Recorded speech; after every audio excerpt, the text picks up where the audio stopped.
Hi friends, எல்லோரும் எப்படி இருக்கீங்க? நல்லா இருக்கீங்களா? ஒரு சப்ஸ்கிரைபர் வந்து வகுடு குங்குமம் வைக்கிறதுக்கு வந்து நீங்கள் வீடியோ எடுத்து போடுங்கக்கா அப்படின்ட்டு கேட்டிருந்தாங்க.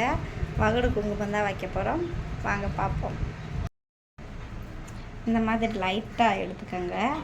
எடுத்துட்டு இங்கே வைப்போம்.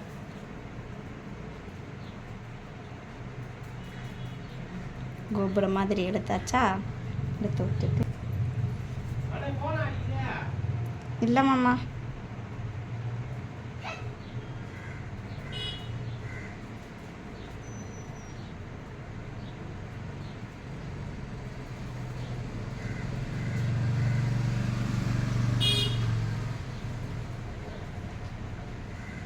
வகுடு குங்குமம் வைக்கிறதுக்கே நான் 1 மணி நேரம் ஆக்குவேன்.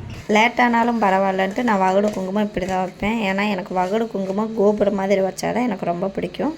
அதனாலே வகுடு குங்குமம் இப்படி கோபுரம் மாதிரி தான் வைப்பேன்.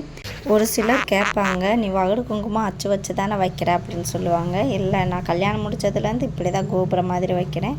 அதனால் எனக்கு வகுடு குங்குமம் வச்சு வச்சு பழகிடுச்சு அப்படின்னு சொல்லுவேன். வச்சாச்சா கோபுரமா? வகுடு குங்குமம் வச்சாச்சு ஃப்ரெண்ட்ஸ். எப்படி இருக்குன்னு கமெண்ட் பாக்ஸில் கமெண்ட் பண்ணுங்கள். Bye friends.